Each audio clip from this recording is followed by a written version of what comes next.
يا بتاع العسل. ايه يا عم، انت عمال تطلع لي من كل حته، عايز ايه؟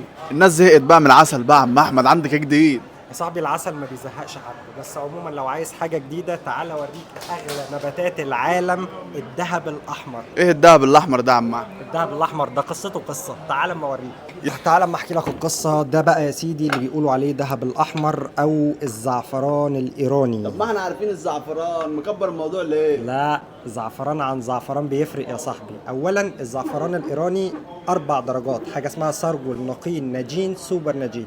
سوبر نجين ده اللي هو اعلى كواليتي. كلمنا عربي بالله عليك. لا حول ولا قوه الا بالله. طيب اجيبها لك من ناحيه تانية، درجات زيه زي اي حاجه سهله دي. حلو. حلو. اعلى درجه فيهم حاجه اسمها سوبر نجين، ده اسم الزعفران اللي هو اعلى درجه واعلى كواليتي. يعني ده غالي بعد العسل.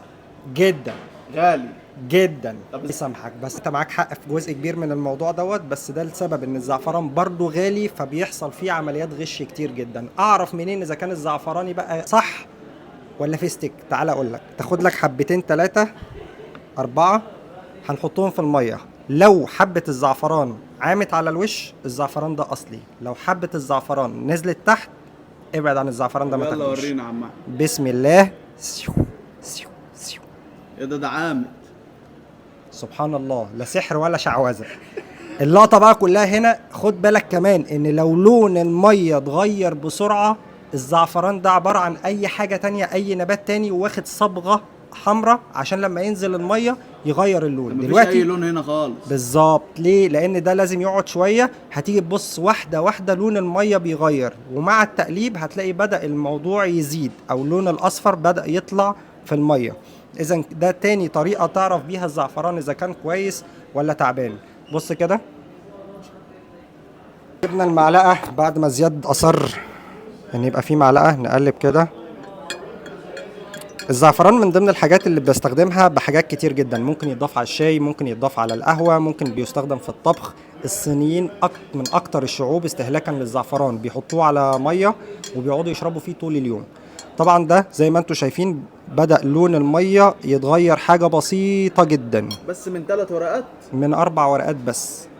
وعلى فكرة ده لو حطيته، أنا حاطط كمية مية كتير، يعني أنت بتتكلم مثلا في كوبايتين أو كوباية ونص مية كبيرة، ومع ذلك لون المية بدأ لو سبته هيبدأ يغير. طب هو ايه اللي مغلي الزعفران ده قوي؟ طرق الجمع بتاعته. طرق جمع الزعفران من ضمن الطرق البدائية اللي بتاخد عمالة ومجهود كبير جدا عشان تطلع كمية قليلة جدا من الزعفران. الجرام الواحد بيحتاج عدد أزهار كتير جدا، لأن ده جزء معين جوه الزهرة بيتاخد وبيتجفف، بيتحول لون الزهرة كلها من اللون البنفسجي للون الأحمر. تخيل سبحان الله الدنيا تبقى انت مربي نبات معين لونه بنفسجي، يتغير بعد فترة معينة يبقى لونه أحمر. طبعا ده بعد مرور دقيقة تقريبا المية بدأت تصفر اصفرار بسيط جدا. وطبعا لو انت حطيت الزعفران في مية سخنة او مية بتغلي، هتيجي تبص الدايركت تلاقي اللون بيغير. ده كده اعتقد ان بدأ الزعفران شكله يظهر. وده من ضمن الحاجات اللي زي ما قلنا ممكن تتخلط مع الشاي، مع القهوة، بتستخدم في توابل الأكل، من أغلى نباتات العالم. بولي كومنت وقولوا لي سعر الزعفران في بلدكم وفي أي بلد موجود كام. يومكم جميل. سلام.